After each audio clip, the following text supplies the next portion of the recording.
passion spent. We stayed dead to everything, all lost to shame. Words of peace have died away, both on our lips and in our hearts, all passion spent. Now, so go on and fail me. Come on and break me for good. 'Cause sometimes we feel alive. Aren't you fail me? Come on and break me for good. Let's combine in the dance of war. Oh, either left to rot in indifference, or left to drown in despair. Oh, ye shall turn around. Yeah, you shall die from this life and be reborn to mine. Now, why don't you fail me? Come on, break me for good. 'Cause sometimes we come alive. Why don't you fail me? Come on and break me for good. Oh, let's combine in the dance of war.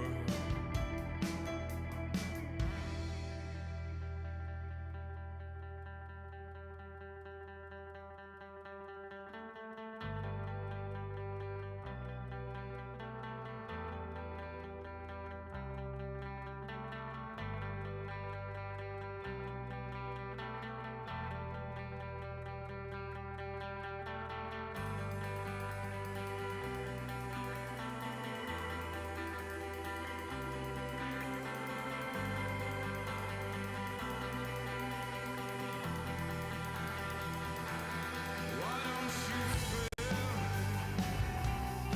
Come on, break me for good. Oh, let's combine in the dance of war. To be more than to cold and cruel, but most of all so ugly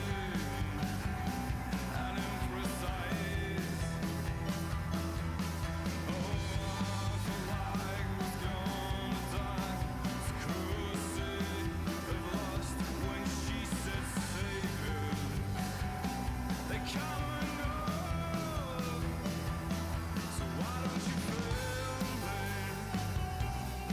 Come on and break me for good. Combine in the dance of war. Why don't you fail me? Come on and break me for good. 'Cause sometimes we come alive. Why don't you fail me? Come on and break me for good.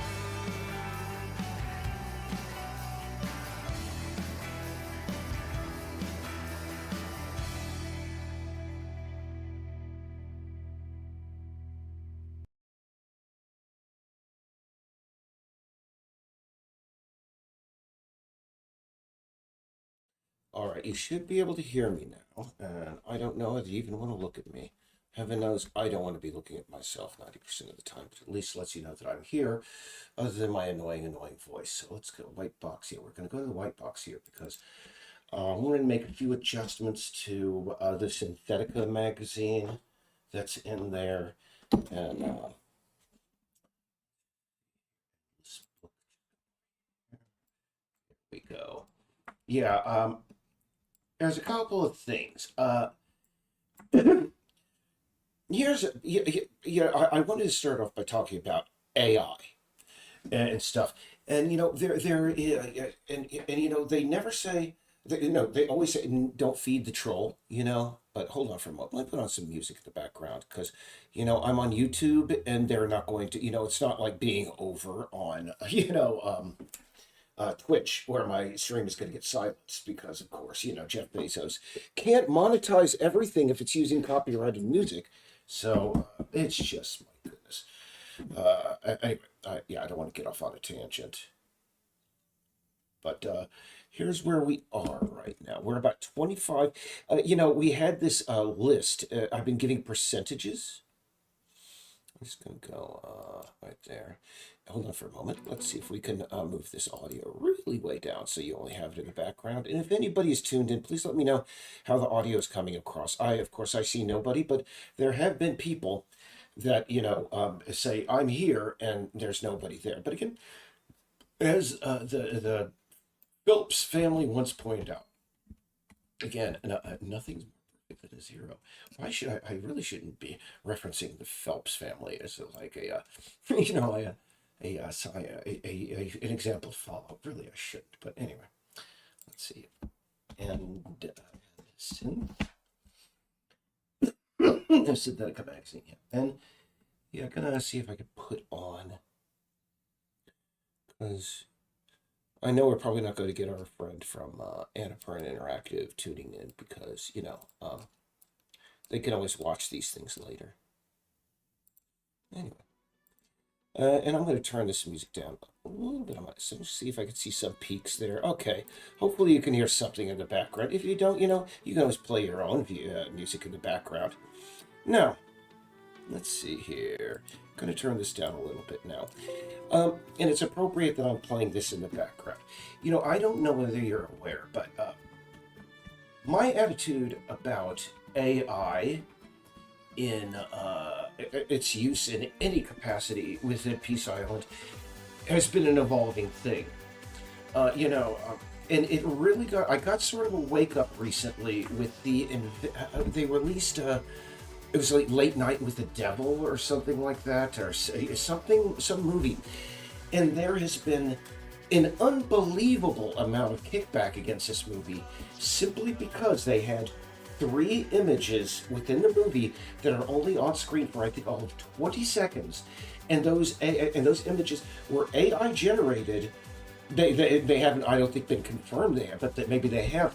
But they were AI created with human editing afterwards. Now, I don't know whether you're a fan of a YouTube channel. It's called goodness gracious, let me just bring that up here because I forget exactly what the channel was. Emmy. I was just trying to look for royalty-free pics of pastrami sandwiches that I could use for a certain thing in the game. Hey, you never know what you're going to be looking for. But I think it's not Nick Kraut. In Praise of Shadows. And this guy did a video today, and it was called Horrible Conservative Movies. Horror movies. Bad conservative horror movies. And being a lefty, knee-jerk lefty like myself, I do kind of like it when, get a little bit of schadenfreude by hearing about how, the right wing is again tried to infiltrate pop culture and fail. But the thing is for the first, because I only got a third of the way through, he did not talk about horror movies, conservatism, or anything else. First, he talked about a horror convention that recently happened. By the way, I need to bring up my chat window over here to see if if I'm getting any spam or anybody just tuning in. By the way, I'm slowly switching over to Opera because for some reason YouTube Chrome cannot handle. It just can't handle YouTube anymore, it seems. I don't know what the heck happened, but it's just so laggy and horrible over there. But Chrome is so fast. But anyway, let me go back to this video. In the first 130, talked about this horror convention that he went to. And it was more of a rant about basically, if you're not aware, the actor Kevin Spacey has been trying to rehabilitate his image, for lack of a better term. And if you do not know, Kevin Spacey being the rich man that he is, he was able to squirm out of many credible accusations of sexual abuse. And in this case, he is, unfortunately, that's among younger men. Now, yeah, and unfortunately, one of the things that I did not know, I mean, trust me, I don't want somebody like him to ever, I mean, heaven knows, but there was a thought in my mind that he was going to be able to somehow, come back, make a comeback of some sort. I think I just need to cancel. Oh, it's doing this again. I'm sorry. I'm going to have to exit out of this. I've been having this problem with Unity. Maybe I need to reboot, but here's the thing. It's going to just now kick me into this endless yes or cancel loop. And it just seems to happen. What I'm going to do is I'm going to get back to doing this later, because I think my big thing today is I should take care of these arrows that are in the middle of the forest. But anyway, back to what Grandpa Eric was talking about before. Let's see here. Yeah, I was talking about, yeah, and unfortunately, well, no, I thought he would be able to make a comeback. But here's the thing: is that I understand that Kevin Spacey, one of his avenues of his big comeback, is to become a conservative hero. Yes. That strikes me as absolutely insane. But what I think he's going to do is he's going to try and do this angle of, oh, the left really hates gay people like myself. You see, they persecuted me and they me too'd me, and of course it was the young man never told me how old he was when I bought him those drinks, etc., etc. And that's. But anyway, it seems that's the way he's going to be coming back, and that gives me a little bit of relief, because really conservative media, it remains sort of a niche thing. I think there was this thing called, what was it? God, jeez, it was about this stupid. It had Jim Caviezel in it, the guy who played Jesus in that movie. But anyway, I'm getting off on a tangent. The first third of that guy's video that was supposedly about bad conservative horror films was about this horror convention that he went to. And, as you can tell, because Kevin Spacey was there, there was it was a loaded situation. And he talked about that for a while. And then he went into a rant against AI generation of content. And again, don't ever call it AI music. Don't ever call it AI art. It is AI generated content. There is no artistic merit to it. There is, once in a while you might be able to get like an image out of it that strikes you, or like I've been able to get out of. You may have noticed on my channel, I posted a few like EBM music videos. That's because sometimes when I'm waiting for builds to finish, and I've finished, I don't feel like writing, and I finished all the email and 15 other things I have to do in a day. I'll take 5 minutes off and I will create. I'll just screw around with that thing called Udio, because I just find it really kind of funny. Again, when I encountered it, one of my friends, Reagan Lodge, over on Discord. He's just a strange guy. We never think that a guy like him and I would be friends. But here's the way I imagine it: that sometimes about 10 or 15 years from now, when everything is collapsed, his like fascist militia is going to come across my communist commune, and because we know each other, a bloodshed is going to be avoided. Let's just put it that way. But he had a great. We talked back and forth about it and show, and he said, here's the way I use these things. I was like, I want to create, say for example, a klezmer grindcore version of a song by a band whose name I cannot even mention, because it's just so offensive. Because it's funny. And I shared that with him, and he's 100% anti-AI, because he is, of course, a creative professional. He's an illustrator, but he just appreciate. Him and I appreciate that it's great for entertaining yourself. It is not good for creating anything profound. That is about it. AI has been able to master humor, pretty much, because human humor is, of course, based on the absurd and the improbable.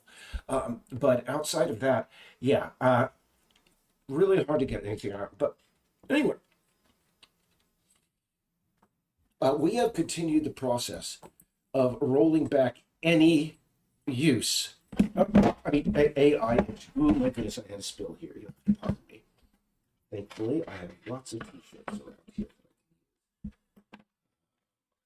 Excuse me. But anyway, because really, after that movie came out, that late night hell, talk show thing, and there was such a strike back against the use of just 3 images, and let's not even go into the Civil War people blatantly using AI for their posters.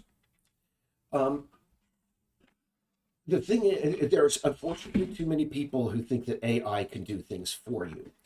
If anything, what I consider it to be a game. I mean, whenever I subscribe to a thing like Midjourney or anything, it was about creating anything profound. I was literally creating hundreds of pictures of Nicolas Cage doing bizarre things. That was my thing. Et cetera, et cetera. And so, what we're doing right now is, again, we are going through again, because before I said, maybe 1/10 of 1% of the images or content you'll see in here in Peace Island is AI generated. And now I realize that may be a little bit too much. We are still using AI, however, to alter and improve images that were sent in by patrons that wanted to be put up on a wall, because again, if you're getting like about 15 different photographs from 15 different people who've shot in 15 different locations, you need, of course, the guy who does in praise of Shadow's channel would go, well, either you could do that time, you should have spent that time, doing that. Either you should commit your time to doing all that in Photoshop, or you should have never even offered that.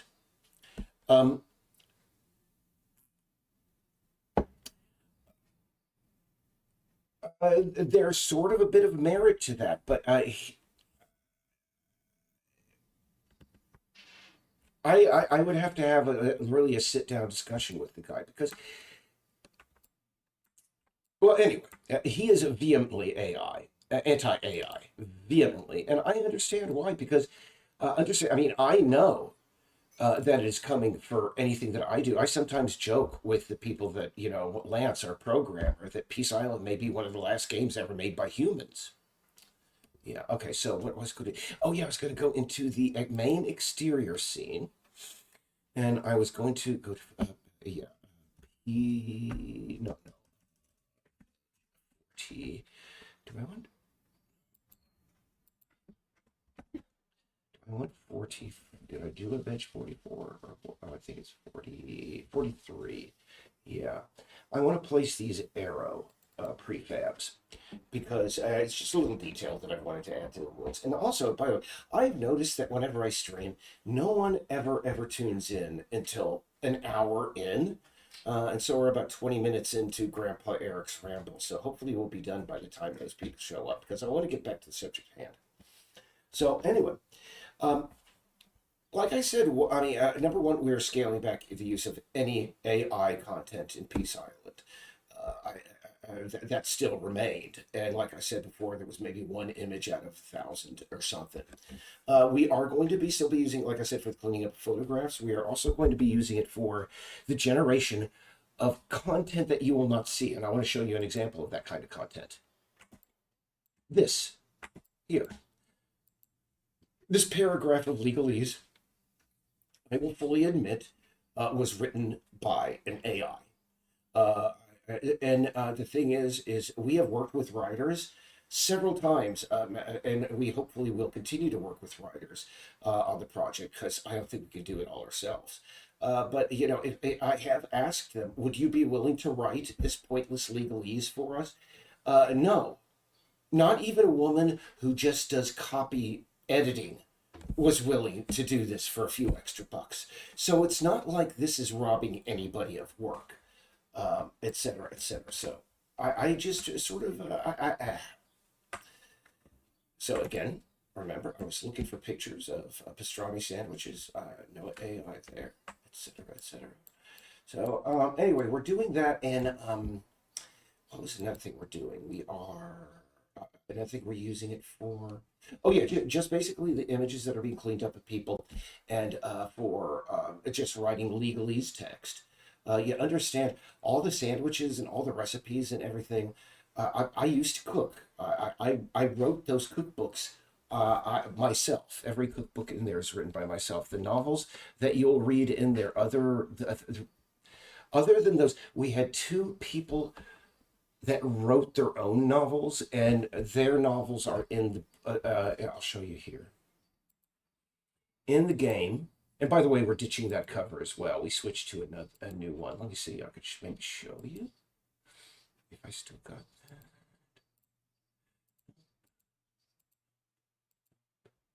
Oh yeah. This is the new cover. But anyway, let's see here. I wanted to show you. Yeah. In this case, this guy, he is a contributor, and he is a writer, and he wanted his book in the game. And yes, you could absolutely write something like this into the game. And in this case, what we're going to do is, I think pages, let's see, pages 5 and 6 are going to be torn out. And part of your thing in the game is finding that torn up piece of paper. And when you find it, it's going to be damaged beyond readability. But there is a solution to that. But we won't go into that because, again, I can't tip my cards too much about, what we're putting in here. For instance, Annapurna, I gotta make them do their work. I can't just hand everything to them on a platter. Yeah.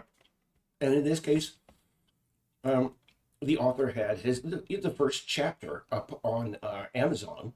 So, in fact, I think it was the first 2 chapters. So I figured, we could just put that first chapter in there, and all those books are part 1, because outside of the novels that I've written, which are about 33 pages in length, at this large typeface, you understand, they are. But she's all told 90 something pages now at this point. Anyway, wow. And what's really, I kind of like this guy because he references 2000 AD comics. And if anybody's not from the UK or not a real big American Judge Dredd fan, you don't know. I mean, you don't know 2000 AD. Oh my God. I grew up in Tennessee, like collecting comics, and whenever I could find a 2000 AD monthly, anyway, let's see. We were going to go and we were going to add arrows to the exterior world. And what we got to do is first zoom out. Oh, goodness. This is the abridged version. So we really have to go back to Veg 42. Sorry. More loading. Hey, buddies. But hey, you get to listen to me ramble on about crap you don't care about. Anyway. So really, I think the things we covered right now so far is we are scaling back any use of AI. There still will be a small bit of AI, cleaned up photographs, a little bit of AI generated legalese that no one wanted to write, and the players are really going to be able to pay attention to anyway, because it is just bizarre legalese. Because usually, and can I just tell you, if I was the graphic design class 20 years ago, or 30 years ago, when we didn't have this sort of stuff, we would just use Greeking. Lorem ipsum dolor, everybody knows that. Lorem ipsum dolor, that. And now what we're going to do, and this is very common, I've seen it out on just about every island in Casco Bay that I've been to, is that on the forest trails, there are usually little arrows that are pointing people, go this way for this, go this way for this. So what we're going to do here is first we're going to get rid of the chunk oven outputs because we do not care. And the most important thing right now is fast performance. So yeah, we want to put up, oh God, we don't have VSP Vegetation Studio in here, and that's how I place the arrow. So we got to go back to the main piece scene, but we know we're going to go to Veg 42. Sorry, guys, a little bit scatterbrained, but hey, I've been talking to you, but we're gonna get there. I'm gonna get there, kiddies. Don't you worry. But anyway, Yeah, we've covered that, and we've also covered that yes, if I do use AI, it's usually again to make bizarre musical mixes or something. For example, on my YouTube channel, if you look at there's a techno version of "Always Look on the Bright Side of Life" by Monty Python. I put that up there because I did that, and I thought, well, no, I did not do that. I asked an AI to produce that content, and it did, and I thought it was amusing. Nowhere in there did I imply that I created or that it was music or anything. I just said, in fact, I think I just said it. Oh yeah, this is done by a band called Pooh Water Towel. And if you know anything, that is about it's a joke. Hold on, we gotta go. It is a joke. The Church of the Subgenius, if you are not aware, probably not. The leader of the Church of the Subgenius. Well, no, the leader is J.R. Bob Dobbs, but his prophet on earth is a guy by the name of Reverend Ivan Stang, and his joke band, whenever they do something, is Pooh Water Towel. So I say, yeah, this is content provided by Pooh Water Towel. And yeah, I don't think there's anything wrong with that. I mean, I remember that's one of the things on the UDO subreddit. I mean, people were complaining for the longest time, dudes, this is a real music making device. Why are you guys posting so many songs about people pooping in their pants? And that side lost out because now there's nothing but songs about pooping your pants on the UDO subreddit. It is just what it is, and the thing is I think I mean I do not resent the public backlash against AI because we were all let's see copy we were all infatuated with it at the very beginning, and we were like, my goodness, this could produce so much. But I mean, when we learned, oh my goodness, it's incapable of writing anything. And then we discovered, oh, all the pictures are immediately recognizable. I mean, we as humans have just learned, see, Veg 42, learned how to distinguish AI imagery very, very quickly. It only took us about like 2 years to learn how to, yep, AI. Let me see. So, yeah, we the people like us who did initially think, oh yeah, AI might be able to allow small projects like us to swing with the big boys. Here's the thing: is the big boys have actually, I mean, and there's already people who've already accused people that movie was written by an AI, wasn't it? That was written by an AI. The big boys have already jumped into it. You see. So really, I again, I myself, I do not. Oh, another reason you may want to understand my perspective on AI is because again, let me just show you. I was just an illustrator for many years. Let me see. Eric Blomberg, art. Let's just see. Yeah, Eric Blomberg Twitter. Yeah. They always show the Twitter at the very top. Yeah, you can see I did a bunch of illustration. I did stuff for Inherit the Earth back in the day. Oh my goodness, this is a picture I completely forgot doing. Oh goodness, but it came across so dark. Let me just open image in new tab. This is a picture for a friend of mine, Jose Calderon. He is, yeah, the reproduction is just too dark. But he has this character, I think it's Oswald Chronicles, he writes, and it's the story about a mouse in Central Park or something like that who just there's this whole weird power struggle and magic, sort of Harry Potter narrative going on in Central Park. And I think this is an image that he asked me to do of the mouse there bending over, no, looking at meeting the little alien there in the foreground. But anyway, yeah, my art, my stuff, my scribblings was not all that great, but this is a great example because again, the hard just that's this cross hatching. I really love this cross hatching technique. The back in the day, I did a lot of. Let me just but yeah, I really like doing this cross hatching, but it never really reproduce very well. You had to be very careful. But anybody who ever reproduced it was not careful, and it made me kind of angry. And maybe that's one of the reasons why I quit drawing. All that stuff so much. I used to draw little bugs. I used to draw everything. So anyway, I mean, I know all these artists out there. I mean, especially me is like an incredibly like is incredibly mediocre artist who barely made it during my years as a starving artist. I understand how artists out there would be very, very angry and very, very upset about any use of AI because any use edges them out. It adds just a little, another one of the straws to the camel's back, and eventually that camel's back is going to break. And I mean, really, do you want to contribute to that? Nah, we really don't. So anyway, yeah, I understand where things are coming from, where artists are coming from, and their disdain for this. Bill Sienkiewicz, another artist that I really admire. If you, oh, Laura's going to go out and do some skating. Enjoy, Joy. Yeah, Bill Sienkiewicz, he's been very, very linked against AI, and here's the thing: Bill Sienkiewicz had such a unique style.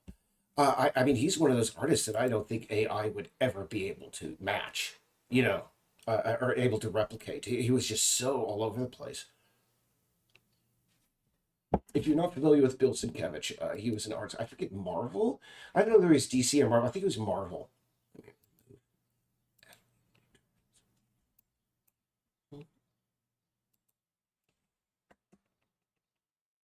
There we go. All right, yeah, we're moving around pretty quick, swiftly. But what we want to do, okay, so what we have is AR underscore, right? T prefab. Let's see what we got here.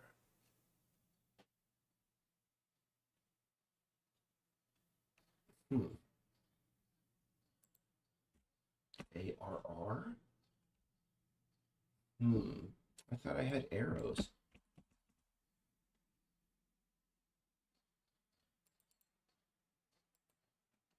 You can't tell me.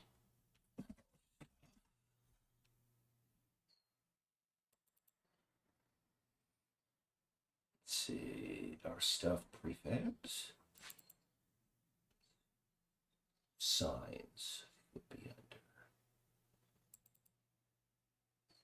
under SN. There they are, these guys here. Yeah, I want to place these because, like I said, on the islands out in Casco Bay, you always find these little hand painted signs here, thither and yon. And at the very beginning, when the player is starting to get a figure out where things are on the island, I mean, I still get lost on the island myself, and it would be, I thought, I mean, considering this is the sort of the most confusing area up here, with this really winding network of trails here, it would be good to have just a couple of arrows that go, okay, church this way, Ellison this way. So what we're going to do right now is we're going to place those. But before I do, what I want to do is I want to dash into the other room and grab another beverage, and I'll be right back. Looks like we had one lonely, unfortunate viewer who tuned in, but hey. It's going to be another 27 minutes until people tune in. I will be right back.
You know, I'm going to go over to the Cryo Chamber label because they always have stuff.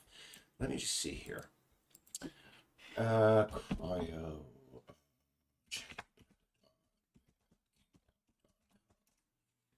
And again, you might want to check out Opera if you haven't. I mean, yeah, there is just something seriously wrong with Chrome. I mean, for over 15 years, there was a memory leak with Chrome that was almost. Now, this is a really great series. I'm going to get back to what I was talking about, but if you want to ever get into dark ambient music, you should check out this guy's. It's Cryo Chamber, and he's been doing this series called. It started with 2147, and it was this. It was a sort of like a audio movie is the only way they can describe it, and it was about a guy that just woke up in 2147, and he was obviously like frozen, because of some sort of disease or something, and he was just accidentally woken up, sort of like the protagonist in Soma the game. But it's he just wakes up to a world where something absolutely, I mean, he does not know, but the world has been destroyed. Basically, he wakes up and just destroyed land, and he's gone with every year: 2148, 2149, and now 2150. I think 2148 was the best one. I mean, there's a track there called the Space Center, and man, put on some good, surrounds, not put on some good noise canceling headphones with good bass and listen to that, especially the last half. Yeah, yeah, you just recently came out with this. We play that in the background, with the heart recommendation that you should check it out. So loud. Okay. All right. So, there was something I was going to touch on. Oh yeah, but and regarding AI and how I use it, but I mean, really, again, once that shine came off the Apple, and I think the we came to an understanding of. I mean, yeah, AI is fun to play with, but when it comes right down, you're hurting people every time you use it, even when it just it.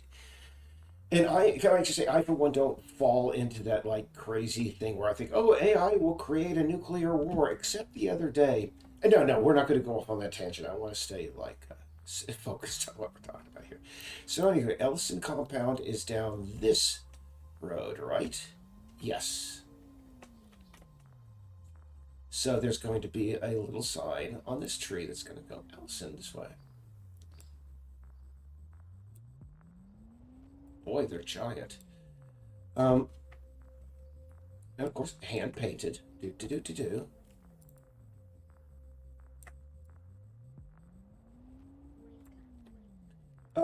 Okay. But anyway, AI. I need to keep my narrative going. Okay. So now, how does this tie into my next subject? What I was going to talk about trolls. It's because I think earlier in my narrative, one of the things I established was that, occasionally when I am, come on, I work 11/7 on this project. I wish I could work longer. If you don't know what that means, I work 11 hours a day, 7 days a week on this project. I have since I've had the opportunity to work on it full time because, well, this is something. I mean, it is the biggest project that I've ever been on, and I mean, it's my dream project. I realize I the buck stops here. No, it's not going to get done unless I am there. I mean, goodness, one of the biggest mistakes I made early on. So trusting other people to care enough about this project as I did. Boy, anyway. But yeah, I've established that once in a long while, late at night or during understand it takes for an LZH4C render compressed render of Peace Island to be fully built requires I think about 2.5 hours. And again, during that time, I will use it to the best effect. I mean, again, I've written 3 books, and I've got 3 more in the works that are mostly done, it seems. But anyway, once in a while, I will take a few moments off and work. No, I'll just go, hey, I think I'm going to create something stupid with an AI while I'm waiting for this. Sorry, I left my glass over there. I'll be right back, guys. Sorry.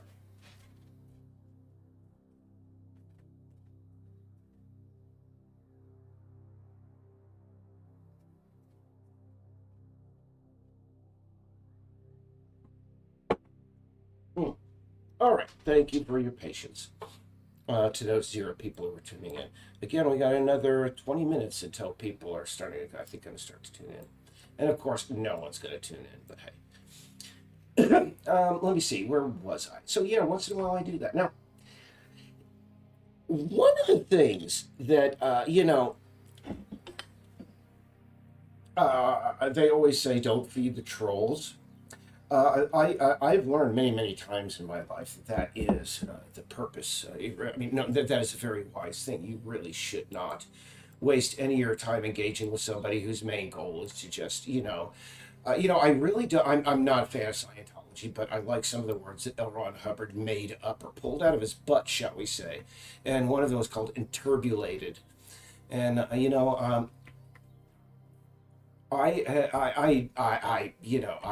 do not bother for the most part, but once in a while,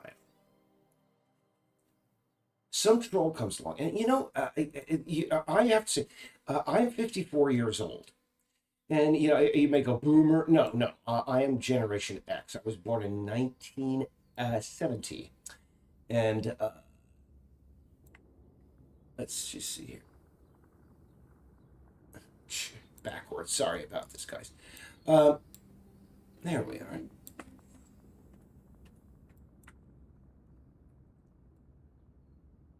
But yeah, I'm Generation X, etc. So if you want to think of me as boomer, you may, but trust me, I'm not.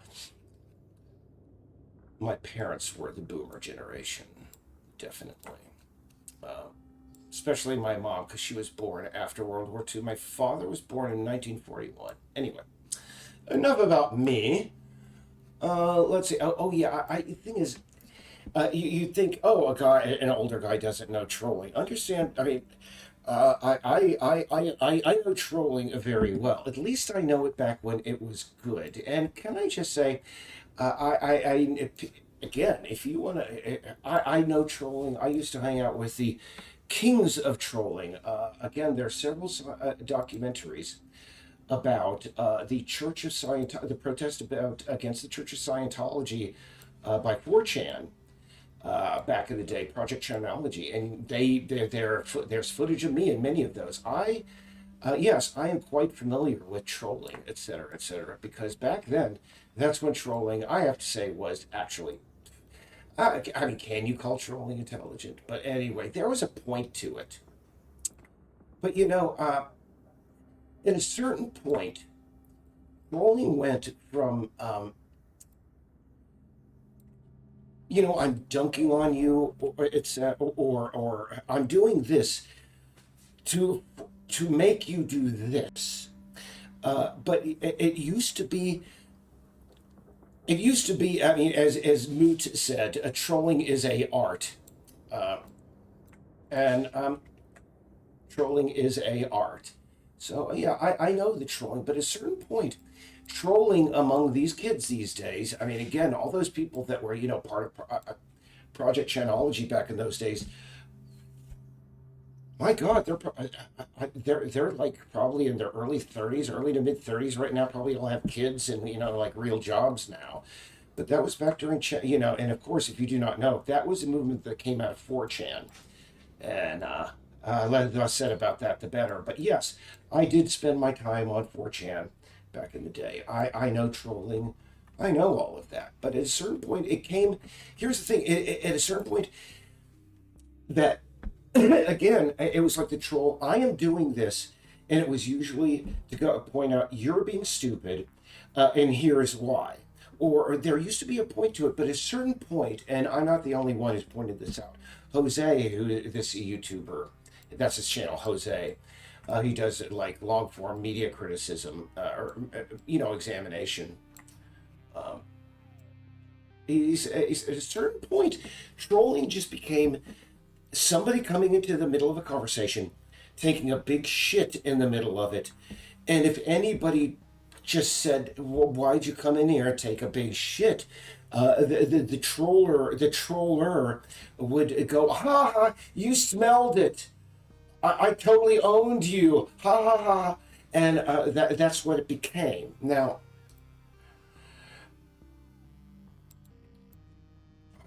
let's see. I was going to do a southern pass, but no, I think those three signs are fine. Okay, so let's zoom out again, because what we want to do now is we want to place a tower sign back here. Let's see. Tower.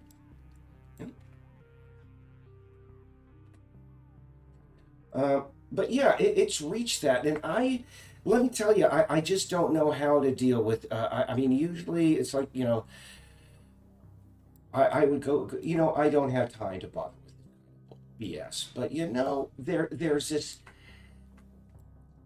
and again, we have to go back to that basic rule: don't feed the troll. And unfortunately, what happened again is at a certain point, trolling lost any point in art, and it became just this thing of crapping in the middle of the room. And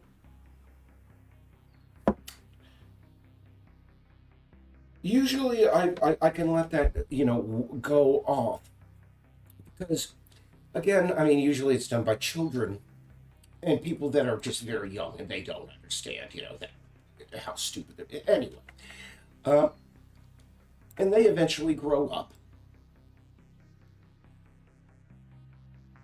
And they find something more constructive to do with their time. But I have had this one guy on Reddit, and here's what I gotta say too. I mean, this is the only way that I can describe it. There's one of these guys on Reddit who's doing this sort of like stupidity, this stupid sort of, crap, running into the middle of conversations, crapping, and then just leaving.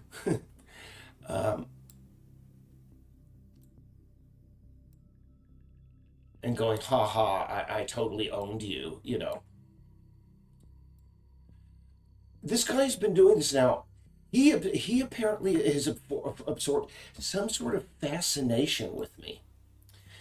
Because I mean, literally, every time that I post anything to Reddit, he will immediately downvote it. There have been many times when I have seen him. Sometimes it'll say like, he just for some reason has chosen. Just decided at a certain point, I guess. I don't know. Maybe when just found out that he had absolutely nothing to do with his life. He just decided, I'm gonna not only pester this guy on a Reddit, I'm gonna pester him on YouTube, Facebook, etc. I mean, this guy, and I know it's a guy because, I mean, I hate to sound sexist. I mean, I know women can be stupid too, but I mean, honest to God, this guy shows a particular. And people are going to go, "Oh, social justice warrior! Oh my God, man who hates a man-hating man." But no, this guy just has a stupid, just masculine ignorance to the way that he behaves. That is just remarkable. Now, understand, this has been going on for 2 years.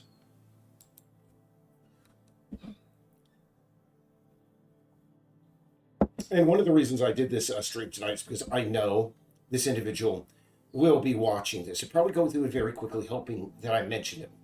And yes, Mazel, here's me mentioning you. Hopefully, this is, again, one of these bright moments in your life. And now here's how this whole thing started with this individual. A few years ago, there was a construction site across the street from us. These individuals were, this construction site was manned by people, a crew, in which the people who were working there were all men. They were drinking on the job. We could see it. They were violating Portland's noise ordinance on a habitual level.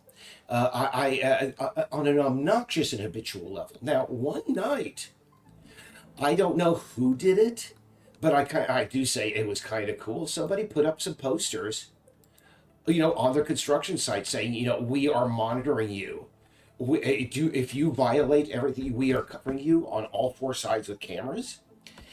And if you violate our noise ordinances again, we will report you and submit time tagged video. And I said, that's freaking awesome, because these people, again, they were making more noise than necessary because they were drunk.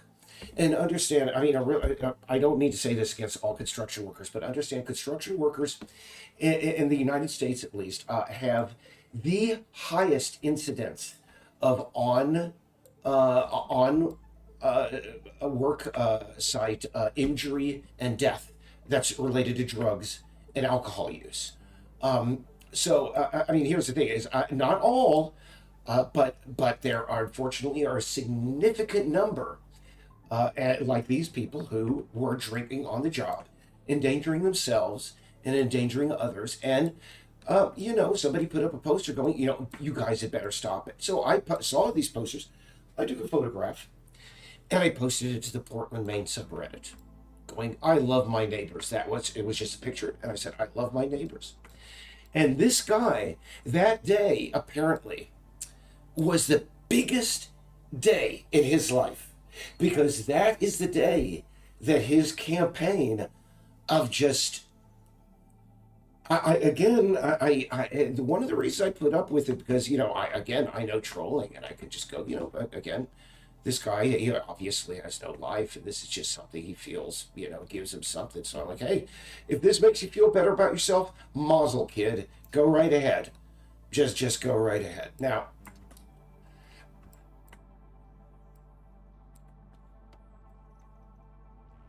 and implicit in that was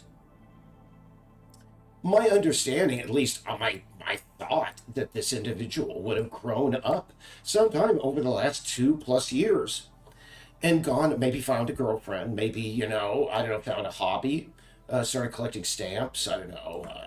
There's so many things that a young man can do to improve their lot in life, except watch Andrew Tate. But let's not get into that. But anyway, when I said, I had no idea that this person would have absolutely no new incidents in their life between that time and now that would distract them from their absolute obsession with me. And I don't get it. Now, last night, this individual came to my YouTube channel, and he saw one of the videos that I put up of, an AI-generated piece of noise that I thought was amusing. And he put one of his little droppings in the comments. Now,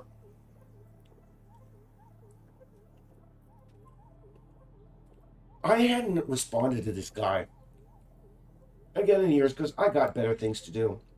But again, I think that implicit with that let's see, tower, we placed that tower sign goes here at this juncture. But implicit in that, you're free to, continue your little, just obsession with me. If that makes you feel better about yourself, bucko, go right ahead.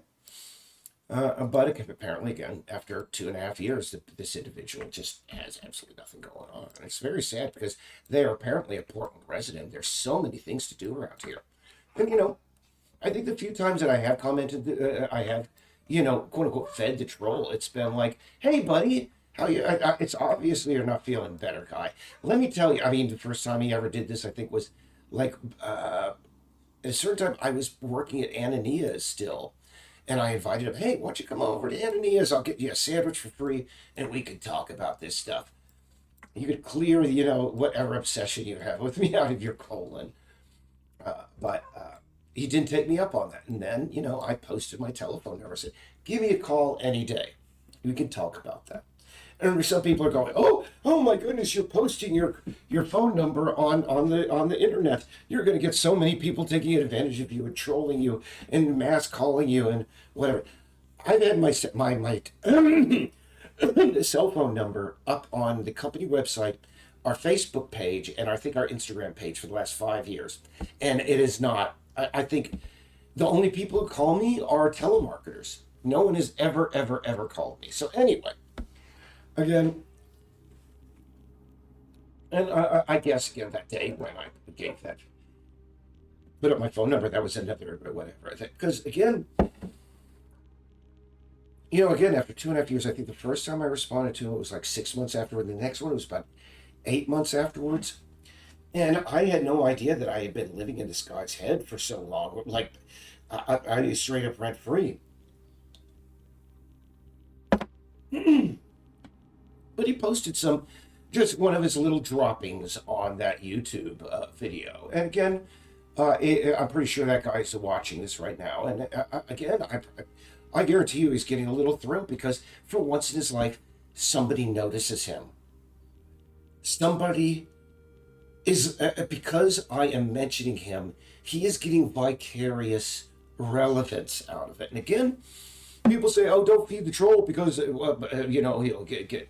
Oh, I don't get that. And again, there's a little bit. The reason I do that because there's a little bit of pity in me because, geez, I mean, there's a part of me that knows what it's like to be a lonely kid, out in the middle of nowhere. And there was a part in my life back when I lived in New Jersey where I was really disgusted. That was about the same time I was on 4chan, really. And I guess this guy is just too afraid to go and get red pilled or something or whatever the kids are doing these days. He doesn't have the guts to go get red pilled. He doesn't have the guts to do black pilling. So he's just decided, I'm going to harass this game developer for years. Now, again, implicit in that agreement, oh, if this makes you feel better about yourself, kid, go right ahead. But implicit in that agreement is also, I have the right to just go again at any time or go back into this conversation and just say again, listen, it's been seriously several years now. This started when we had a different president. No, actually, it started when we had Biden. But I have a feeling it's going to be continuing into Biden's second term, which will happen, by the way.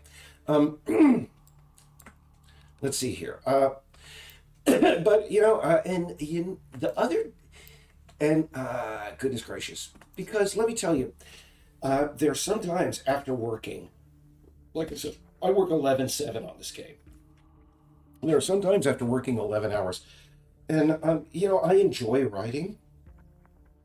And I mean, I've never another reason why I never even bothered engaging with this person is apparently he's so easy to upset, and I think what he is maybe a kid who wanted to be a construction worker, but anyway. And again, he just cannot let that go. I posted to, just to let the Portland, Maine subreddit know that my video game is coming out. I'm sorry, my video game, Peace Island, is coming out, the beta soon. And we'll talk about the betas a little bit more later. I'll make a note of that. Talk about betas. Beta, yeah. The meme from Jesse Lee Peterson. Talk about betas.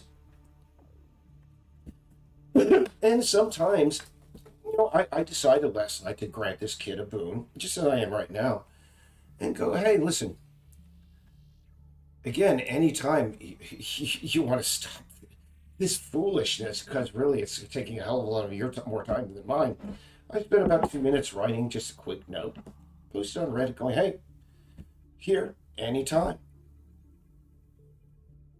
My goodness, that led to a kerfuffle. And here's the thing, is you got to understand,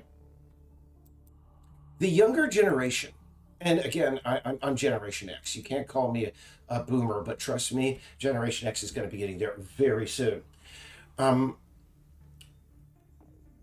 some reason, I've noticed this new thing among the kids, especially those among the trolling thing, that get their meaning out of trolling. They believe that the older that we are, the more tolerant we should be of that sort of garbage. And, if we do react or we do respond, they take this extra thing and go, LOL, you're old enough, you should just be able to just go away. And, well, yes, then what is your purpose in doing this? But anyway, I want to go get myself a snack. I'm going to go get a potato chip. I'll be right back.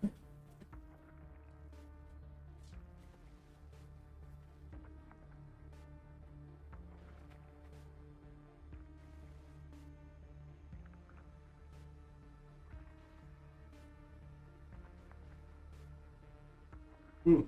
Oh, and I also want to point out another thing about this construction crew that this kid really apparently liked, because I wasn't the only one who posted about this.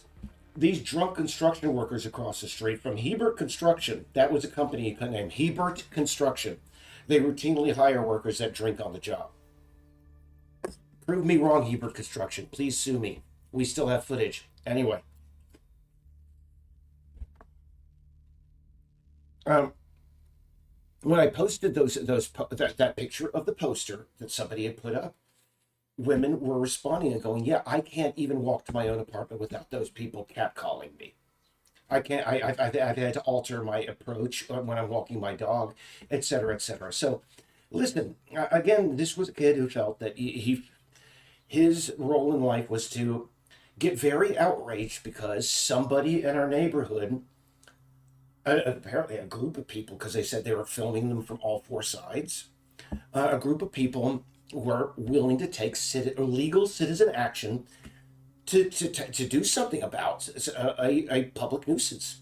Anyway, and to this day, this kid, this again, it still seems to be the driving force in his life. And, I'm just, because I really don't know how to deal with somebody, again, who just comes in occasionally.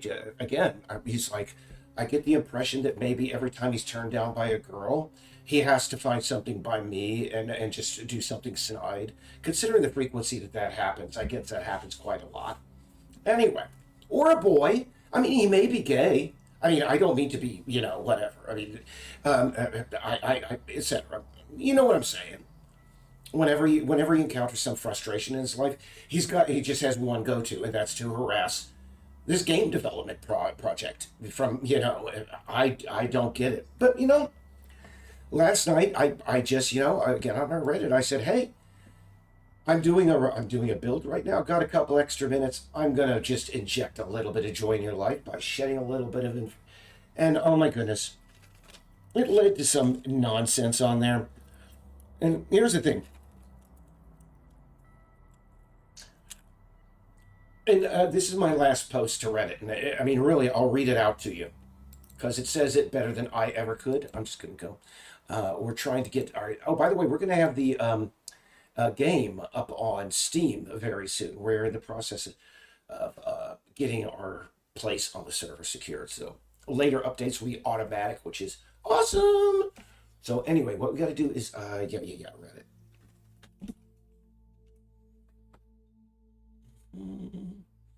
Yeah, here we go. We're going to go to my profile. And this is the last thing because trolls are losers. Those who support them are 10 times worse and will be immediately banned. Because, oh, and I have to finish. If this hurts the feelings of anyone who's been following or anticipating Peace Island, we are not sorry. And I stand by that. Because, again, I get the impression that, no, I'm being a little bit ahead of myself.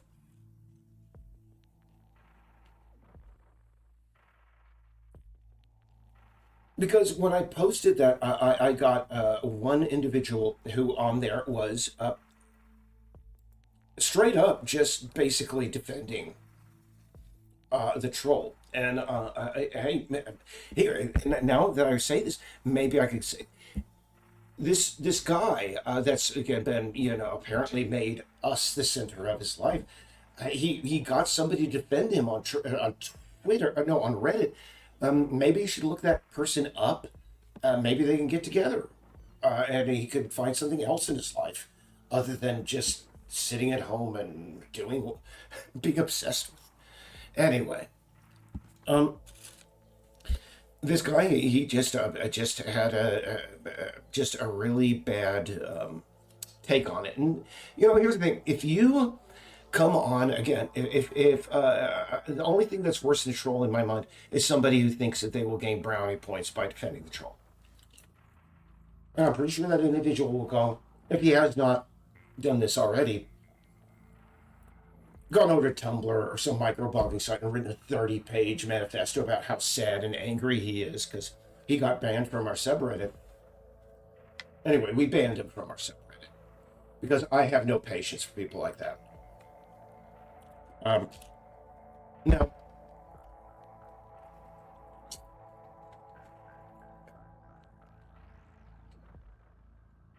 anyway, let's move on from that because I think I've said about that this wild and twisting road. I mean, I'd be willing to. I don't know what this individual needs to just move on with his life, but heck, here's the thing. His ability to do digital forensics is very, very bad. I mean, no, he's basically hide. I'm sorry, not do digital forensics, but his ability. He doesn't understand anything about digital forensics. I mean, he anyway. It's if he was artful about it, or very just maybe good in the way that trolling was back in the day, when again trolling sort of had a point. Man, I mean, really, again, I know this person is watching right now, and I mean, guy, if you want, give me a call. You have my number. I can give you, lessons. But also, I want you to get in touch with that guy who defended you online again. Maybe could be a little bit of spark there. Maybe just invite me to the wedding, okay? And again, no, if you think that I'm going to be judgmental because it'll be a gay, absolutely not. I totally support that. I've been a supporter of gay marriage, I mean, for decades. Not gay myself. I'm just like, friends and, I'm just supportive of gay rights because really,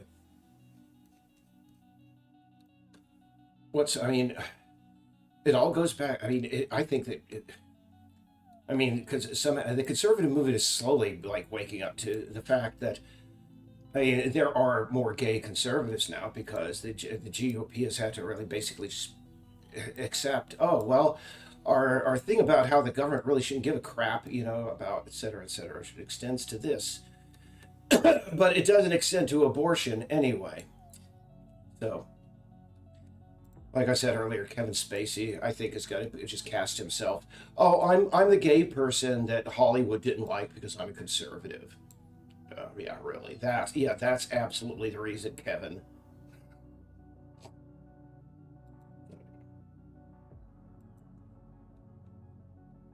Let's see.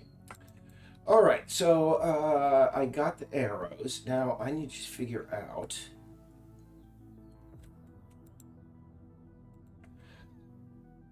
the extent of them. I think because there are only them on, let's just see, there's that sector and that sector. So really those are the only two sectors we should be concerned about. 870 and 880.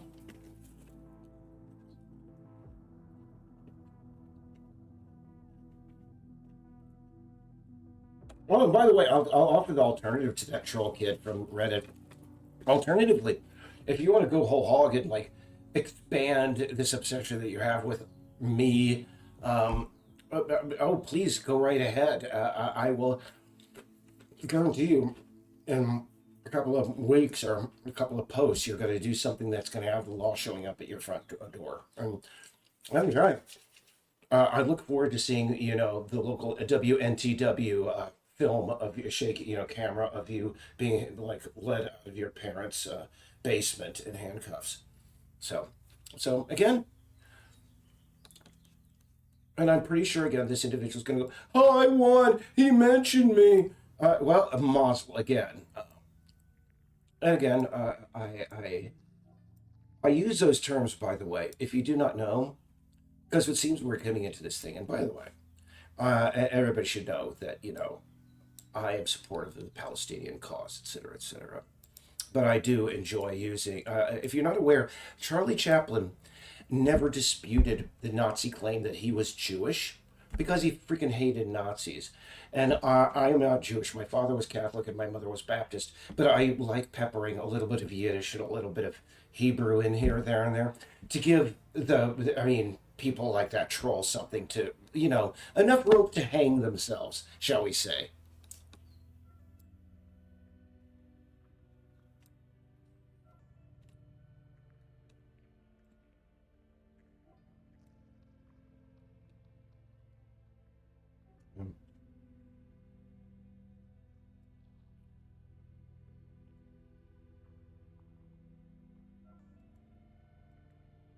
Are they all in one place? Hold on, T.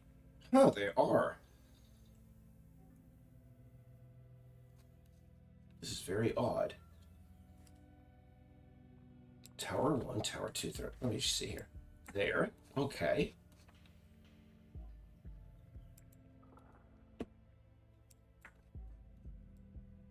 Mm-hmm.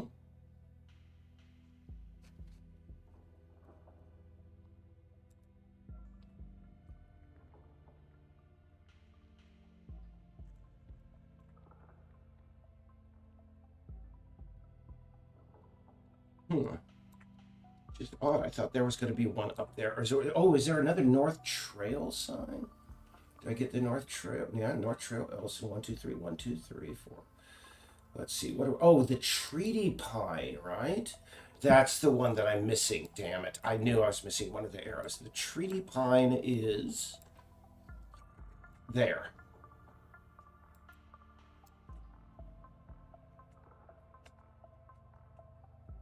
Over here, and I'm gonna have to turn the trees back on.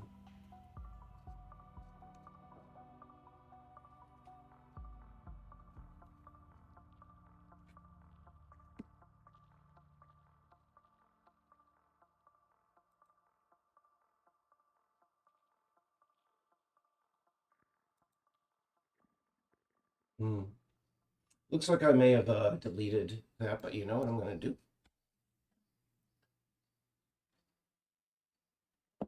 I am going to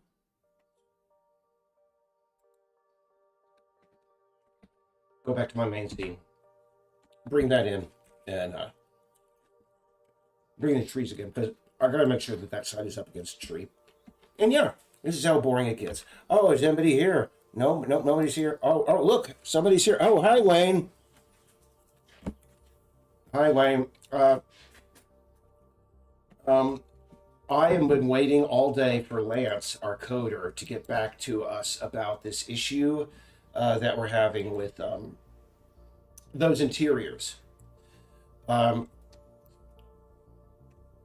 been told repeatedly I shouldn't. Anyway, the guy said repeatedly, I tested it. He never tested it. And that is just another reminder that I should always test myself, because no one else is. It's just that there's so much stuff that I gotta do in the course of the day. It sometimes drives me nuts. How are things out in Washington, Wayne?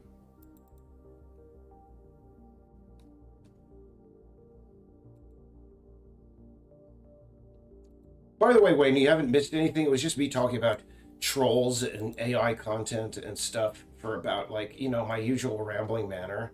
So you didn't miss anything. Oh, yeah, don't apologize, dude.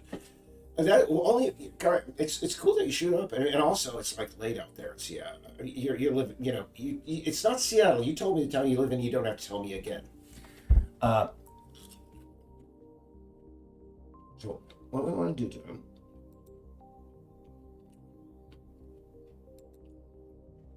I'm thinking just being a bad boy later on. Oh, no, it would be breaking the law. I won't go into it, but it would be just something cool. If you're not aware, the movie with only one good sequence in it, Civil War, came out on streaming today. And,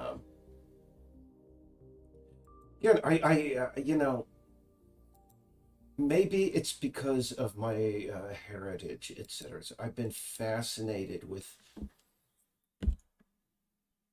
those last minutes before a regime falls. And that last 20% of the movie where the battle where they take Washington D.C. is still a very, very good scene. The only thing that I was really kind of disappointed about when the streaming is that when they drag the president out from underneath the Resolute desk in order to unalive him, there is a folder on a side table, and it's so deliberately placed that I thought there's got to be maybe he was planning to launch the nukes at the last minute just to let everything burn. But in the streaming version, you cannot see what is on that folder. But maybe the guy placed that in there as like maybe for us who, had that idea. And also, considering there was a gunfight outside of the Oval Office that lasted, I think, in the course of the movie, about 5 minutes. If you are not aware, underneath the Resolute desk, there is a hatch that goes down to a secure bunker from which the president can, I think there are several escape routes. I don't think, President Nick Offerman would have just like sat there. I think they would have, anyway, what was it? I was getting the system. I got off on my thing again. He wouldn't have stuck around. After there was like literally 5 minutes of gunfire, he'd have been, screw you guys, I'm going down, and keep up the, fight the good fight for me, and that's what would have happened. But apparently, I don't think, if he had that escape, but that is how badly this movie is written. I just have to say. Let's see. I think what happened was, I don't think it was written by AI. I think that the Alex Gardner, what he did was, he just, again, he partially wrote it with AI. What he did was he went to every New York Times article published in like the last 20 to 30 years from a war correspondent. He found about half a dozen stories that he thought were interesting, and he asked the AI to recontextualize it. And very lazy. And he said, this is the last film I'm ever going to direct. Good, go away. People are like, oh yeah, I really like Deus Ex. All right, no offense, Wayne, if you like Deus Ex. No offense of everybody here if you like Deus Ex, but I evidently didn't.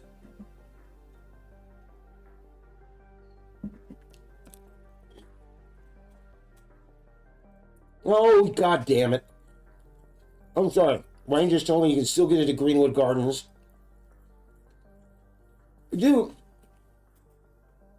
I do not know how you get in there, because literally, it looks like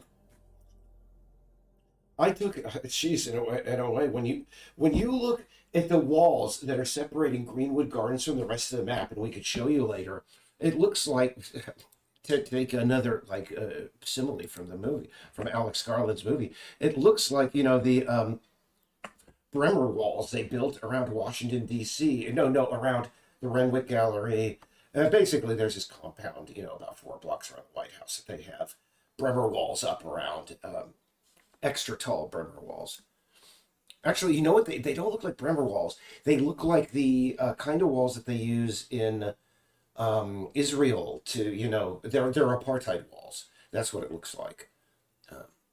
But anyway, that's the extent that I went into. Here's the thing. I don't know whether you could shoot video, because there's, you said it's because of the jump bug. Is it because of swift repeated jumping? I don't understand. If you have time to type that out, please. Right. Okay, let's see. I think we can go down, and it will still have, yep, the trees are, okay, good. Because really, we just want to hang that one sign that tells you treaty pine this way. That's that. Unfortunately, look at that, a tree right there where we need it. Oh boy, rarely do you have something so, okay, SN.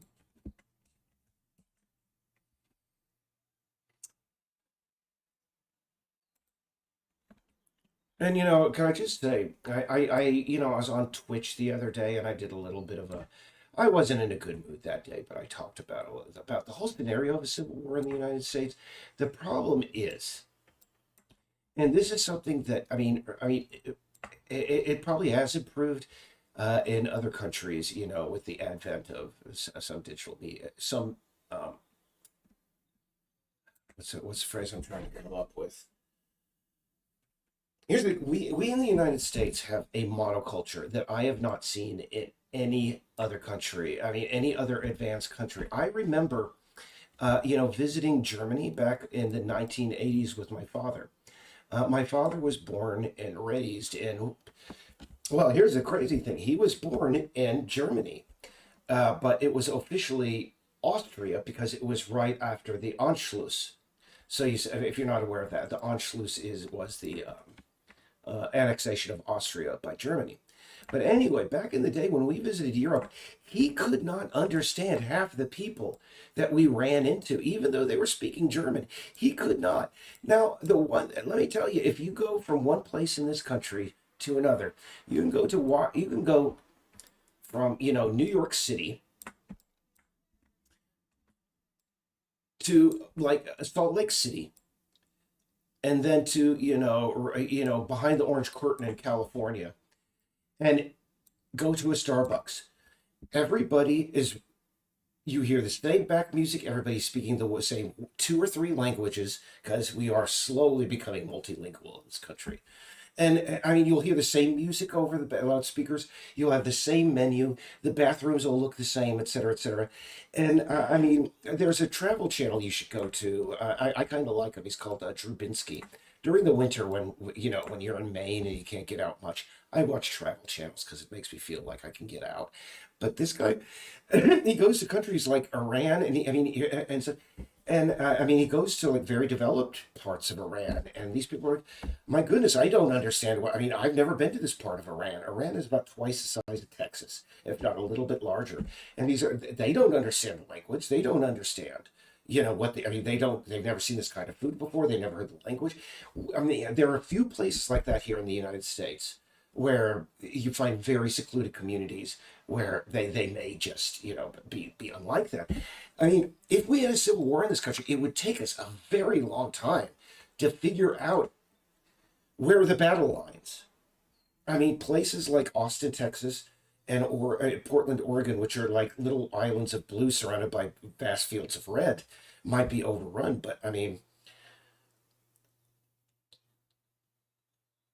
when you look at the map of the United States and look at I mean, whenever these people talk, especially on the right, they talk about, oh yeah, we totally win this coming civil war. That of course they absolutely want, and you can't deny it. Republicans that might be tuning in, you just want it now.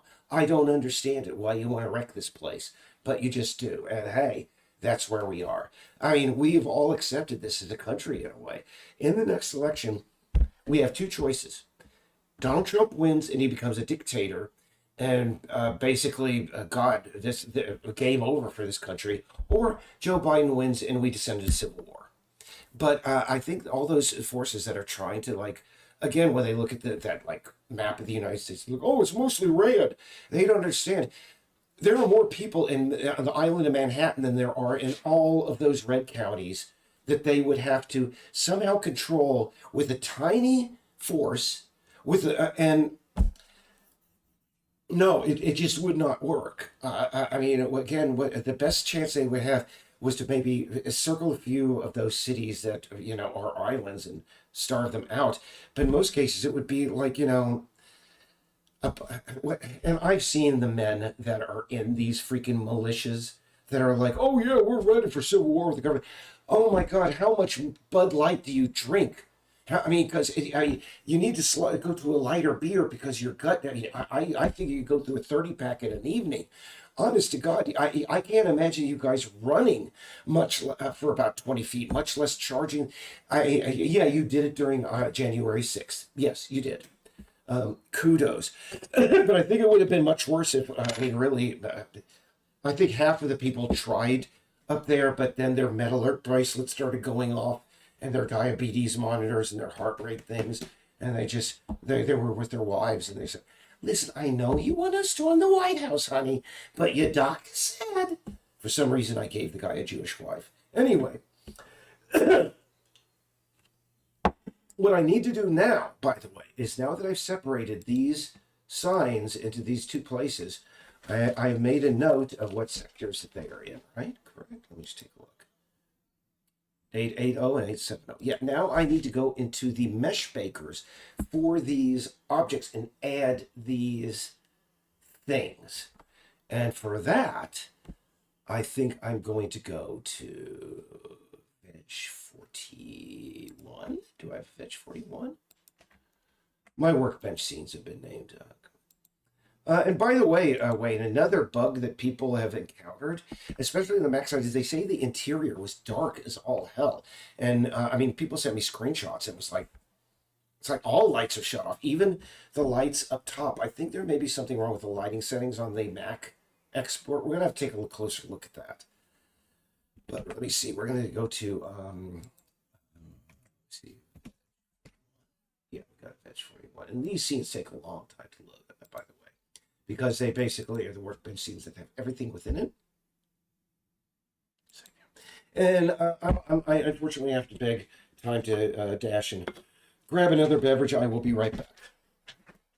In the meantime, I'm going to put on this. And oh wow, we had 1.3 viewers. That's the most we've ever had.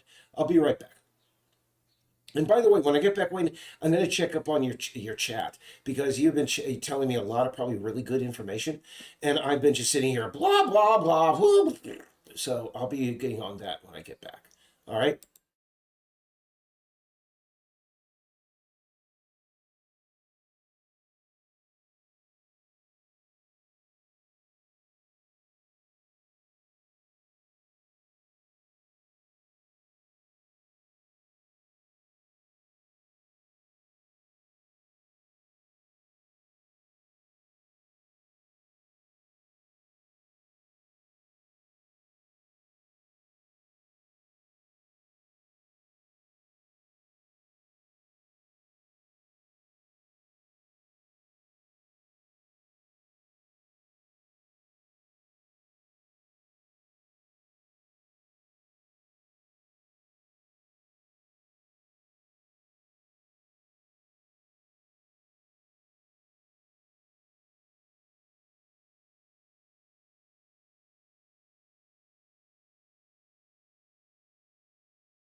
And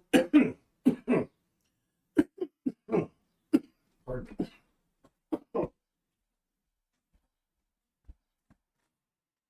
I'm always leaving my cup in the other room.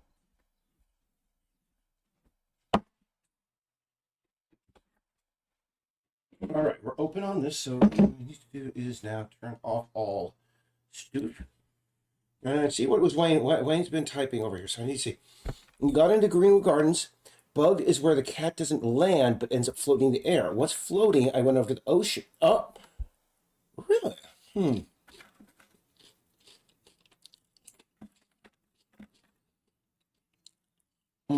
I'm sorry.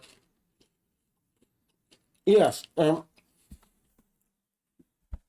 I'm sorry for all the eating and being gross about this, but I'm. It is what it is. Yeah, Wayne's telling me here all the bugs that he's found. Actually, the list that we have, it is good that the bugs are getting shorter. I'm gonna have to talk to Wayne about that jumping, the floating thing. I thought we had that addressed a while back. I haven't encountered it myself, so I didn't know. The biggest thing, can I say, Lance? Not Lance, but Wayne, is that the biggest disappointments. Two big disappointments. Number one was that three of the interiors were not accessible. And considering we had quest set up, where one led to two, to three, that meant that the game was basically over. Because if you couldn't enter the market, and if you couldn't enter City Hall, and you couldn't enter anyway, we found out the reason for that. But anyway, and the second big disappointment was the lag. I thought we had solved a hell of a lot of that. I don't know whether the lags are better, but I am kind of curious. I mean, what I think is we still have some crap going on in the background that is demanding a lot of the system resources. Now, we need to address that. Um, I don't know exactly where these are. I mean, heck, let's just go because this is kind of boring. Let's go to peace, and you could see what we. I mean, I'll show you the back end. And this is Veg 41. That's where I put my little signs. And yeah, the list of things that are to be done. Yeah, here we go. Uh, I mean, the last list we got to 465 revisions since the previous release. This one, I think right now we have, let's see, 1, 2, 3, 4, 5, 6, about 57 more items that need to be fixed. And you see, we've already taken care of about 23.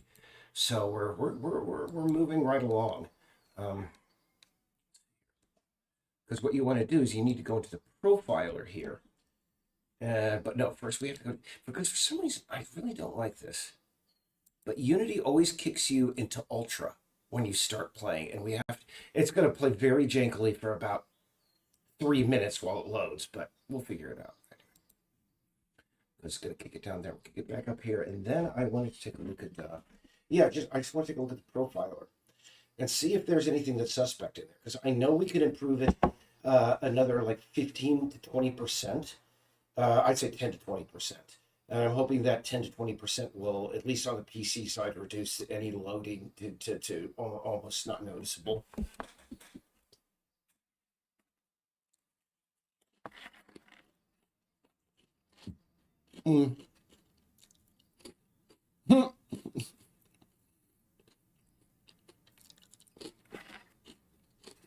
Just jumping hundreds of times. Anyway, I got so many other apps running. I should just close out because really. Let's see. Yes.